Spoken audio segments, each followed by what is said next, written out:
হযরত খুবাইব রাদিয়াল্লাহু তাআলা আনহু শুলিতে চড়ায় ফেলবে মক্কায়, ফাঁসি কাষ্টে ঝুলায় ফেলবে। এর আগে তিনি বলতেছেন, আমার ছোট একটা আবদার তোমরা পুরা করবানি গো। কই কি আবদার? কই একটু অজুর পানি দিবানি, 2 রাকাত নামাজ পড়মু। 2 রাকাত নামাজ আদায় করে হযরত খুবাইব রাদিয়াল্লাহু তাআলা আনহু আল্লাহর কাছে হাত উঠে বলতেছেন, মালিক আর কিছুক্ষণের ভিতরে আমি শহীদ হয়ে যাব, আমাকে ফাঁসিতে ওরা ঝুলাবে। এর আগে আমি তোমার কাছে 3টা আবদার করি। 1 নম্বর হলো, মালিক আমার সালাম তুমি তোমার হাবিবের কাছে মক্কায় পৌঁছায় দিও, মদিনায় তুমি পৌঁছে দিও। নবীজি তখন মদিনায়। ওগো আল্লাহ, আমাকে নবীর কাছে আমার সালাম পৌঁছে দিও। 2 নাম্বার দোয়া করতেছেন, আল্লাহ ও মালিক আমার শুধু সালাম নয়, আমার শাহাদতের খবরটাও তুমি বাতাসের মাধ্যমে নবীর কাছে পৌঁছে। 3 নাম্বার দোয়া করেন, মালিক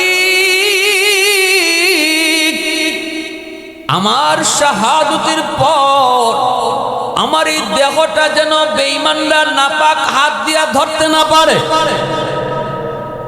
আমার ওই দেহটা যেন নাপাক হাত দিয়ে ওরা ধরতে না পারে। গো আল্লাহ, তোমার কাছে এটা আমার 3টা দরখাস্ত। এই দরখাস্ত তিনি রাখলেন। বাতাস হযরত খুবাইব রাদিয়াল্লাহু তাআলা আনহুর সালাম নবীর কাছে মদিনায় পৌঁছাইছে। সাহাবায়ে কেরামদেরকে নিয়ে নবীজি মদিনার মসজিদে বসা। হঠাৎ করে নবীজি বলে উঠলেন, ওয়া আলাইকুমুস সালাম ওয়া রাহমাতুল্লাহ ইয়া খুবাইব। সাহাবায়ে কেরাম কয়, নবী গো, ওগো নবীজি, কেউ তো আপনারে সালাম দেয় নাই, তাহলে কার জবাব দিলেন? আল্লাহ নবী বলেন, সাহাবীরা শোনো, এই মুহূর্তে আমার খুবাইবকে মক্কার কাফিররা ওরা শুলিতে চড়ায় ফাঁসি দিতেছে। খুবাইব আমার কাছে সালাম পৌঁছাইছে, বাতাস আমাকে সালাম জানায় দিছে। আমি আমার খুবাইবের সালামের জবাব তোমাদের সামনে দিয়ে দিলাম। আমার খুবাইবকে ওরা ফাঁসিতে ঝুলাই দিছে। খুবাইবের 3টা দরখাস্ত ছিল। 3য় নম্বর দরখাস্ত ছিল, মালিক আমার এই পবিত্র দেহ তুমি নাপাক হাতে ধরায় না। অতএব সাহাবীরা শুনো, আমার খুবাইবকে ওরা ফাঁসিতে ঝুলায় রাখছে, লাশটা ওরা নামাইতে চায় না। ওদের ইচ্ছা হলো এটা দৃষ্টান্ত বানায় রাখবে, পচতে পচতে সেটা মাটিতে পড়বে, মাথার মগজগুলি পাখি খেয়ে ফেলবে। এইভাবে ওরা দেহটাকে এরা অসম্মানী করতে চায়, বেইজ্জত করতে চায়। আসুনি আমার এমন কোন সাহাবী যাবা তো যাবা, দুশ্মনদের ভিড়ের ভিতর থেকে আমার খুবাইবের লাশটাকে তুমি নিয়ে আসবা। আসনি এমনকি কেউ আসো? হযরত আলী রাদিয়াল্লাহু তাআলা তারা গেলেন। আল্লাহু আকবার। হযরত আলী ইনি বিতুনা সাহসী। হযরত আলী নাম ছিল হায়দার, ঠিক না? নবীজির আপন চাচাতো ভাই, আবার নবীজি কলিজার টুকরা মেয়ে খাতুনে জান্নাত ফাতেমা রাদিয়াল্লাহু তাআলা আনহার স্বামী হাসান হুসাইনের বাবা হযরত আলী রাদিয়াল্লাহু তাআলা আনহু, ইসলামের 4র্থ খলিফা। অনেক সাহসী সাহাবী। আলী রাদিয়াল্লাহু তাআলা আনহু দাঁড়ায় গেলেন, ইয়া রাসূলুল্লাহ অনুমতি দেন। আল্লাহ নবী বলে, যাও মিকদাদের সাথে নিয়ে যাও। হযরত মিকদাদ হাত উঠাইছেন, দুজনকে রাসূল দিয়া বলতেছেন, যাও আলী, লাশটা আনবা কেমনে? ওরা তো পাহারা দিয়ে বসাইছে, লাশের চতুর্দিকে পাহারা, রাত দিন পাহারা দিতেছে, কেউ যেন লাশ নিতে না পারে। আবার আমার খুবাইবের লাশের সাথে ওরা বেয়াদবিও করতেছে, আনবা কেমনে? হযরত আলী বলে, নবী গো, গভীর রাতে শেষ রাতে যখন এই পাহারাদাররা একটু ঘুমের সুস্তা নিয়ে আইব, তখন আমি ফাঁক দিয়ে গেল লাশটা নিয়ে আইব। আমার ভাইরা বন্ধুরা, যুবক, আল্লাহর নবী বলতেছেন, আলী রে, ও আলী, যাবা তো যাবা, কিন্তু সতর্ক থাকতে হবে। আমি নবী তোমার জন্য দোয়া করে দিলাম, কিন্তু আলী মনে রাখো, যদি তুমি দেখো বড় বিপদ, যদি তুমি দেখো বড় বিপদ, বিপদে পড়ে যাবা, বিপদের কোনো আশঙ্কা যদি তুমি টের পাও, তাহলে কিন্তু আমার খুবাইবের লাশটাকে হাত থেকে ফালাই দিও। লাশটারে এ আলী খেয়াল রাখো, আমার কথাটা খেয়াল রাখো। হযরত আলী রাদিয়াল্লাহু তাআলা আনহু খুবাইব রাদিয়াল্লাহু তাআলা আনহুর লাশটা নেওয়ার জন্য মিকদাদ রাদিয়াল্লাহু তাআলা আনহুকে নিয়ে রওনা দিলেন। খুব দ্রুতগামী একটা ঘোড়ার পিঠে সওয়ার হলেন দুজন। এইদিকে আমার ভাইয়েরা বন্ধুরা, তারা এসে কাছাকাছি কোনো এক জায়গায় থেকে তারা দেখতেছেন, অপেক্ষা করতেছেন পাহারাদারগুলা কখন ঘুমায়, পাহারাদারগুলি কখন ঘুমায়। শেষ রাতের দিকে দেখতেছেন পাহারাদার যারা ছিল ওরা একটু ঘুমের সুস্থা নিয়ে আসছে, একটু উঙ্গানি ভাব আসছে। আলী রাদিয়াল্লাহু তাআলা আনহু তিনি সাথীকে বলতেছেন, দোস্ত আর দেরি না, চলো আল্লাহর উপর ভরসা করে আমরা সামনে আগাই। ঘোড়ার পিঠে সওয়ার হয়ে চলে আসলেন। আইসে যেখানে হযরত খুবাইব রাদিয়াল্লাহু তাআলা আনহু দেহ মোবারকটা ঝুলতেছিল, ওই জায়গায় এসে ঘোড়ার পিঠ থেকেই তলোয়ার দিয়ে রশিটা কেটে ফেললেন। কেটে তিনি লাশটা নিজের হাতের মধ্যে এভাবে হাত দিয়ে বের দিয়ে ধরলেন। ঘোড়ার পিঠে থেকে হযরত খুবাইবের লাশ হাতের মধ্যে এরকম বের দিয়া ধইরা আলী রাদিয়াল্লাহু তাআলা আনহু যেই মাত্র ঘোড়াটা আবার চালে দিলেন, সাথে সাথে পাহারাদাররা ঘুম থেকে উঠে গেল। পাহারাদাররা টের পেয়ে গেল, ওরা দ্রুতগামী ঘোড়া নিয়ে পিছনে ছুটলো, পিছনে ছুটতে শুরু করলো। বাইরে যাইতেছেন তো যাইতেছেন, যাইতেছেন তো যাইতেছেন, দুশমন পিছন থেকে তীর মারতে লাগলো। বৃষ্টির মতো তীর আলীর দিকে আসতেছে। বেশ কিছুক্ষণ যাওয়ার পর আলী রাদিয়াল্লাহু তাআলা আনহু মনে পড়ে গেল নবীজির কথা। নবীজি শেষমেশ কথাটা বলে দিয়েছেন, আলী দোয়া করে দিলাম যাও, তবে যদি বিপদ দেখো নিজের জানের দিকে খেয়াল রাখো। রাসূল এই কথাটা কেন কইলেন? অবশ্যই কোনো কারণ আছে। তখনই আলী বুঝতেছেন আর লাশটা আমার সাথে নিয়ে যাওয়া সম্ভব না, নিজে যদি বাঁচতে হয় লাশটা ফালাই দিতে হবে, নতুবা আমি নিজেও ধরা পড়ে যাব। আলী রাদিয়াল্লাহু তাআলা আনহু লাশটাকে আল্লাহর হাওলা করে যখন মাটিতে ফালাই দিবেন, তখনই আল্লাহ পাক বলতেছে, রে মাটি, আমার খুবাইবের দরখাস্ত করেছি তার লাশটা যেন কাফিরদের হাতের ছোঁয়া না পায়। এখনই দুশমনরা আমার খুবাইবের পবিত্র দেহটা ওরা টাচ করে ফেলবে। আমি আল্লাহ তুই জমিন আদেশ দিলাম, মুহূর্তের ভিতরে তুই জমিন ফেটে যা, আর আমার খুবাইবকে তুই জমিন সাথে সাথে তোর ভিতরে দাফন দিয়া দে, যেন দুশমন দেখতে না পায়। আওয়াজ দিয়ে কোন সুবহানাল্লাহ, আরো জোরে সুবহানাল্লাহ। প্রশংসা করব কার? আরো জোরে মালিকের নাম কার? वहदत की हिफाजत नहीं बेक़ुव्वत बाज़ू, वहदत की हिफाजत नहीं बेक़ुव्वत बाज़ू, आती नहीं कुछ कभी अक़्ल खुदा दा, आती नहीं कुछ कभी अक़्ल खुदा दा। ऐ मर्द खुदा तुझको क़ुव्वत नहीं हासिल, जा बैठ किसी कार में अल्लाह का करिया, जा बैठ किसी कार में अल्लाह का करिया। ये सच है कि बातिल की तरफदार नहीं हम, गद्दार न समझो हमें गद्दार नहीं हम, गद्दार न समझो हमें गद्दार नहीं हम। फूलों की तरह नर्म मिजाज अपना है नौजोर, हम तीर नहीं नेज़ा व तलवार नहीं हम तीर नहीं नेज़ा व तलवार नहीं हम। मुसलमाনের আওয়াজ এখন আল্লাহু আকবার। এই খুবাইব রাদিয়াল্লাহু তাআলা আনহুকে দুশমনরা টাচ করতে পারে নাই, জমিন ওনাকে নিজে নিজেই কবর দিয়ে ফেলছে। আল্লাহু আকবার জোরে বলেন।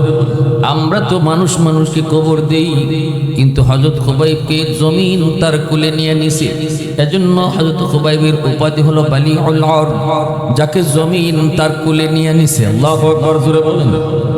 ভাইরা, সেই খুবাইব রাদিয়াল্লাহু তাআলা আনহুকে শুলিতে চড়ানোর সময় আবু সুফিয়ান কইছিল, খুবাইব একবার শুধু বলো তোমার জায়গায় মুহাম্মদ, এতটুকু শুধু একবার বলো। মুহাম্মদ তোমার জায়গায় আনবো না, শুধু একটু কল্পনা করো তোমার জায়গায় মুহাম্মদ, এতটুকু শুধু তুমি যদি মুখে বলো, আমরা তোমাকে ছেড়ে দিব, আমরা তোমাকে ছেড়ে দিব। সাথে সাথে হযরত খুবাইব রাদিয়াল্লাহু তাআলা আনহু বলেছিলেন, এই মক্কার কাফিররা শুনো, কও কি তোমরা আমার রসুল আমার জায়গার ফাঁসিতে ঝুলবে আর আমি এটা মুখ দিয়ে স্বীকার করবো আর দুনিয়ায় বেঁচে থাকবো? আরে এটা তো বহু দূরের কথা। আমার নবীর গায়ে একটা কাঁটা যদি বিদ্ধ হয়, আমি খুবাইব জীবিত থাকতে এটাও কোনোদিন বরদাস্ত করব না। আবু সুফিয়ান কইছিল, মা রাআইতু আহাদান, মা রাআইতু আহাদান কাসহাবি মুহাম্মাদিন মুহাম্মাদা, আমি মুহাম্মদুর রাসূলুল্লাহর সাহাবীরা মুহাম্মদুর রাসূলুল্লাহকে যেই পরিমাণ ভালোবাসে, এমন ভালোবাসা পৃথিবীর কোথাও কাউকে ভালোবাসতে দেখি নাই। মা রাআইতু আহাদান ইউহিব্বু আহাদান কাসহাবি মুহাম্মাদিন মুহাম্মাদা, পৃথিবীতে এমন ভালোবাসা আমি দেখি নাই। মক্কার কাফিরদের লিডার বলেছিল, কেন সাহাবায়ে কেরাম নবীজির জন্য এত পাগল ছিলেন? কারণ আমার নবীর আখলাক পৃথিবীর 100 লক্ষ পয়গম্বরগণের ভিতরে যতগুলা আখলাক আর ব্যবহার আর চরিত্র আল্লাহ সুন্দর সুন্দর চরিত্র দিয়েছিলেন, এক এক নবীকে এক এক দিক দিয়া সকল নবীর সুন্দর চরিত্রের সমাহার ছিলেন আমার আপনার নবী।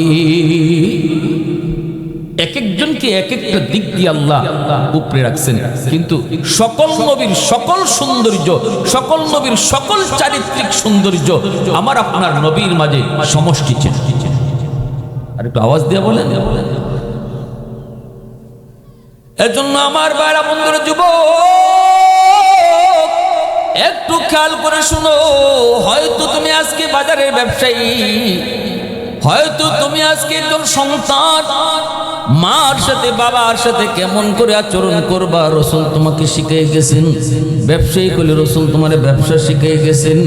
মাপে তুমি কম দিও না, মিথ্যা কথা বইলো না, ভেজাল জিনিসকে ভালো করে বিক্রি করো না, সুদের ব্যবসায় তুমি কখনো যেও না। সমাজে কোন সুদের ব্যবসায়ীরা সুদের নাম পাল্টায় রাখছে ইন্টারেস্ট। আসেনি না? 10,000-এ 12,000, 20,000-এ 25,000, 30,000-এ 35,000।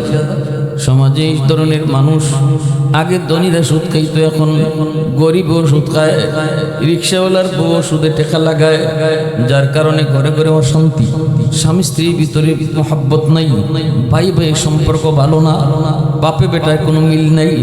একমাত্র কারণ ঘরের ভিতরে হারাম টাকা ঢুকছে, যার কারণে পুরা ঘরটা জাহান্নামের টুকরা হয়ে গেছে। আমাদের সমাজে কিছু মানুষ নাম বদলাইলে মনে করে জিনিস বদলে যায় না, নাম বদলাইলে জিনিস বদলে না। সুদের নাম ইন্টারেস্ট রাখছেন, ঘুষের নাম স্পিড মানি রাখছেন, যত নাম রাখেন। কালা কুত্তারে কালা ছাগল কইয়া জীবনে কোনোদিন কেউ জব করে খাইছিনি? এটা তো ভালো বুঝে, এটা তো খুব ভালো বুঝে। হুজুর আপনারা তো সুদ হারাম খান, আমি তো সুদ খাই না। আমি কইতে আপনি কি খান? ইন্টারেস্ট খান। কি খায়? আমি কইলাম যেটারে ইন্টারেস্ট কো এটা ওই সুদ, দুইটা এক জিনিসই, নাফাক নাফাক কই না হুজুর, নাম তো দুইটা। আমি কইতে কালা কুত্তারে কালা ছাগল কিয়ার নাম রেখে খান তো এটা করবেন না? এটা কেন করবেন? কালা কুত্তা তো কালা কুত্তাই, এটা কি ছাগল কইলে আর ছাগল হয়ে যাইব? আমি তো ঠিক তেমনি, সুদ তো নাপাক নাপাকই, এটার ইন্টারেস্ট নাম রাখেন আর যা রাখেন নাপাক নাপাকি থাকে। আওয়াজ আসতে কেন জোরে বলেন? আল্লাহ রাসূল বলেন, যদি কেউ সুদ খায় তোমরা জানিনা নেও, সে তার মারেও বিয়া করতে পারে। নাউজুবিল্লাহ। আরো একটা আসতে কেন? যদি তুমি বলো যে এটা অসম্ভব, এটা হতেই পারে না, মাকে আবার বিবাহ করে কেমনে? রসুল বলে তাহলে তুমি সুদও খাইতে পারি না। তুমি যদি বলো আমি সুদ খাইতাম পারি বা সুদ খাওয়া অসুবিধা নাই, তাহলে তোমার জন্য এটাও অসুবিধা নাই। এখন যদি কেউ সুদ খায় তাহলে আমি কথাটা আমি বলি না, আল্লাহ রসুল বলছেন। এখন যদি আপনারা দেখেন যে কেউ সুদ খাইতেছে, তাহলে রসুলের ভাষায় সে হিটাও পারবে। এই কথা শোনার পরেও যদি আপনার সুদ খাইতে মন চায়, খাই, গিন্না লাগে না, রুচিতে বাজে না যে রসুল এই কথাটা কি কয়ে গেল, এত বড় কথা। সুদের টাকা দিয়ে ঘর বানাইছো, হারাম টাকা দিয়ে ঘর বানাইছো, চিটারি বাটপারি করে ঘর বানাইছো, 10 জন থাকবে ঘরে, তুমি থাকবা এক রুমে, বাকি হাসরের মাঠে আল্লাহ 10টা রুমের হিসাব তোমার কাছ থেকে একা নিবে। এই কথা কোয়ার সুযোগ নেই, আল্লাহ আমি তো এক রুমে ছিলাম, বাকি 9 রুমে তো অন্যরা ছিল, আমার মা ছিল, বাবা ছিল, ভাই ছিল, বোন ছিল। আল্লাহ বলবে সবার হিসাব তুই দিবি, এরা থাকছে ফাও ফাও। এক পাতিল ভাত রান্না হইছে, আপনি খাইছেন 1 প্লেট, 10 প্লেট ভাত খাইছে অন্যরা, মেহমানে খাইছে, আপনজনেরা খাইছে, হারাম টাকা দিয়া এই পাতিল ভরা ভাত। হাসরের মাঠে আল্লাহ আপনার কাছ থেকে পুরা পাতিলের হিসাব নিবে। এই কথা কোয়ার সুযোগ নেই, আল্লাহ আমি তো 1 প্লেট খাইছিলাম। আল্লাহ বলবে বাকিরা খাইছে ফাও ফাও, হিসাব দিবে তুই একা। এখন আপনারা আমারে বলুন, বুক করব সবে, হিসাব দিব আমি একা, এটা জানার পরেও যারা হারাম টাকা ঘরে ঢুকায় এরা বুদ্ধিমান না বোকা? আরো জোরে বলেন। আল্লাহ আমাদের সহি বুঝদান করো, সবাই বলি আমিন। আরো জোরে বলি। আল্লাহর নবী রহমতের নবী বলতেছেন, যুবক একটু দিলটা নরম করে কথাটা বোঝার চেষ্টা কর। বনু তামিম গোত্রে তানঈম এলাকায় নবীজি সাহাবায়ে কেরামদেরকে নিয়ে একটা মজলিসে বসা, জরুরি আলোচনা চলছে। নবীজি আলোচনা করতেছেন, সাহাবায়ে কেরাম মন দিয়ে তারা শুনতেছেন। এই অবস্থায় নবীজি একজন বৃদ্ধা মহিলা আসতেছে নবীজির কাছে। আল্লাহর নবী ওই মহিলাকে দেখা মাত্রই নবীজি মজলিস ছেড়ে মজলিস রেখে সেই মহিলাকে সম্মান জানানোর জন্য দৌড় শুরু করে দিছেন। সাহাবায়ে কেরাম পিছনে পিছনে দৌড়ান। দয়ার নবী দুজাহানের বাদশাহ, কারো সম্মানে এভাবে দৌড়ান না। সেই ভাগ্যবতী নারী কে? সেই মহিষী নারী। সাহাবায়ে কেরাম পিছনে পিছনে ছুটলেন। আল্লাহর নবী রহমতের নবী মহিলার কাছে এসে বলতেছেন, মা গো, ও মা, কেন তুমি মুহাম্মদের দরবারে আসছো? আমাকে তুমি কেন খবর দিলা না? আমি মুহাম্মদ তোমার দরবারে হাজির হতাম।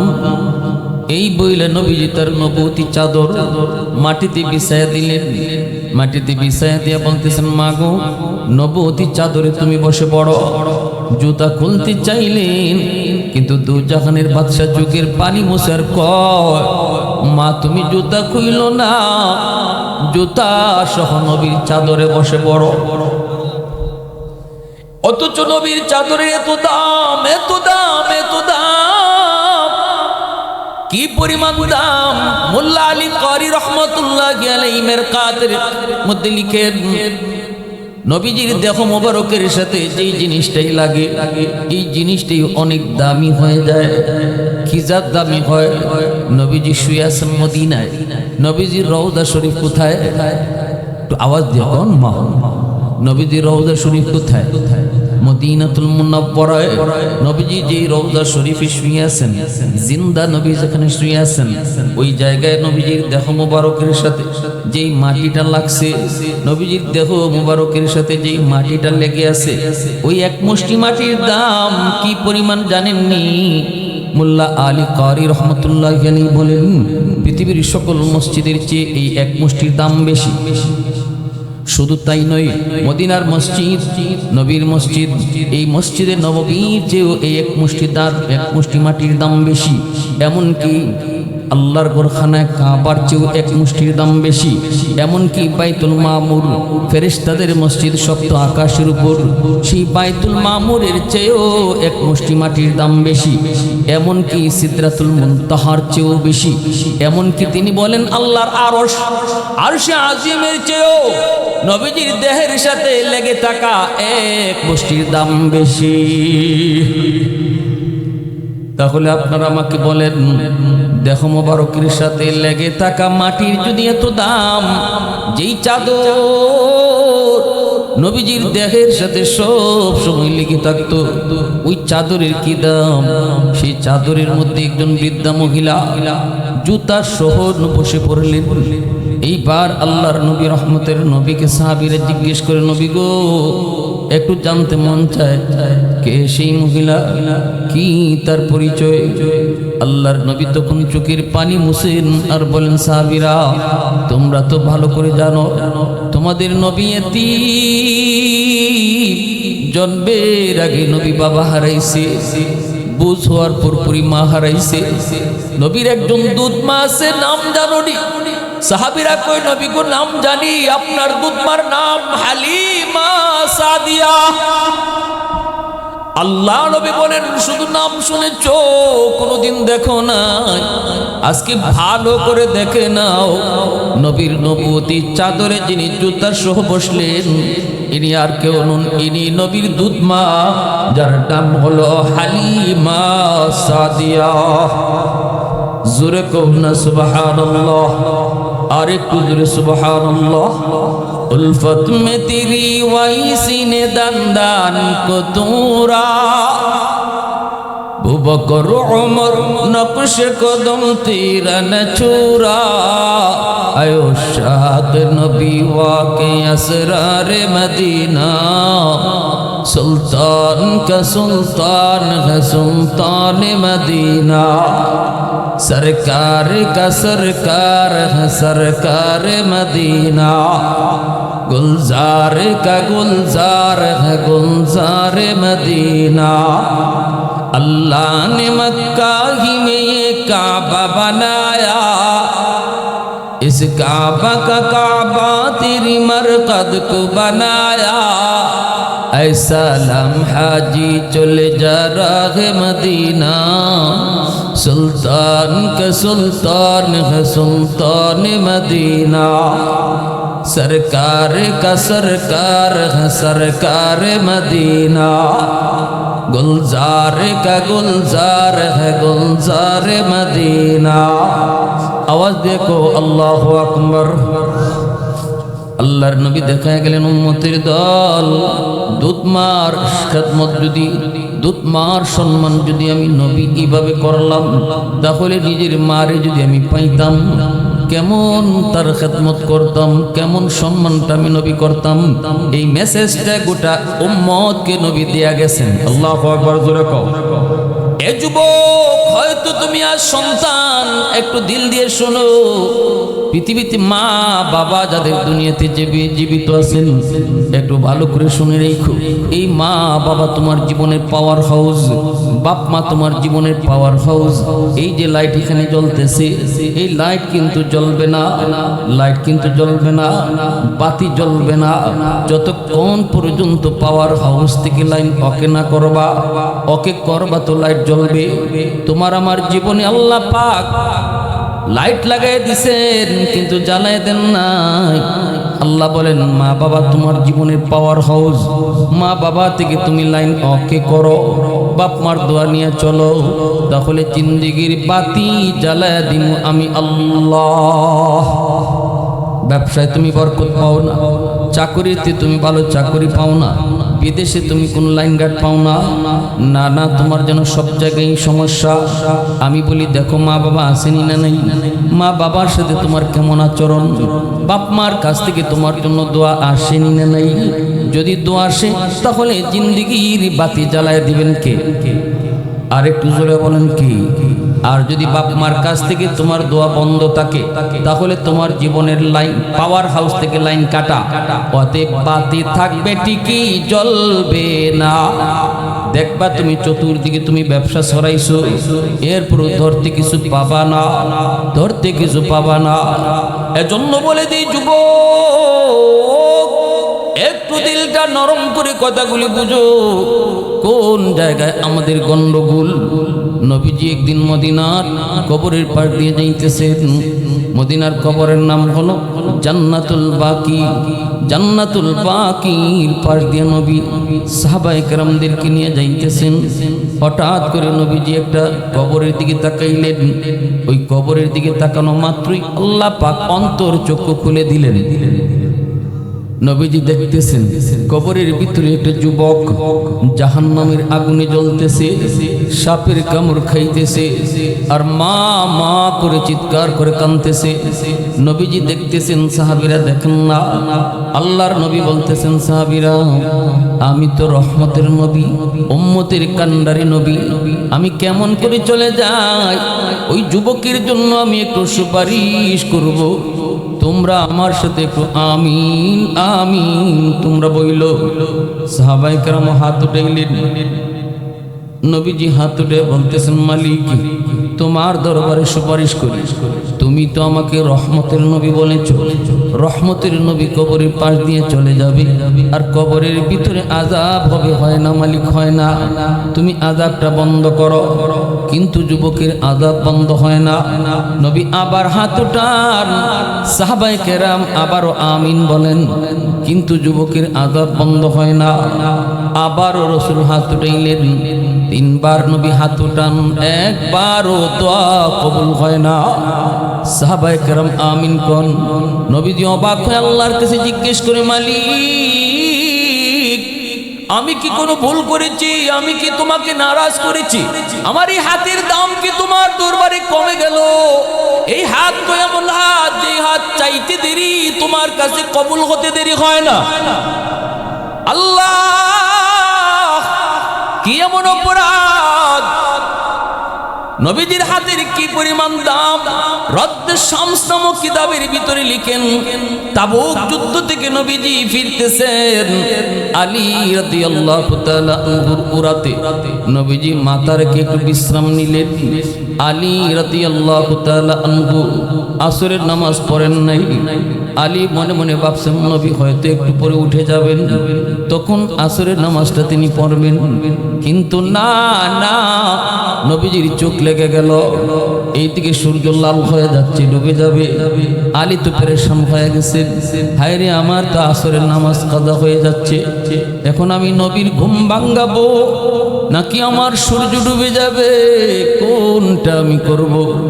আলীর মন তখন ডাক দিয়ে কয়, আলী সাবধান, তোর নামাজ কাজা হয়ে যায় যাক, তবু দু জাহানের বাদশার ঘুম তুই ভাঙাবি না, দু জাহানের বাদশার ঘুম ভাঙাবি না রে আলী, রহমতের নবীর ঘুম ভাঙাবি না, প্রয়োজনে নামাজ কাজা হয়ে যায়, হয়ে যাক। আলী আর নবীকে ডাক দিলেন না।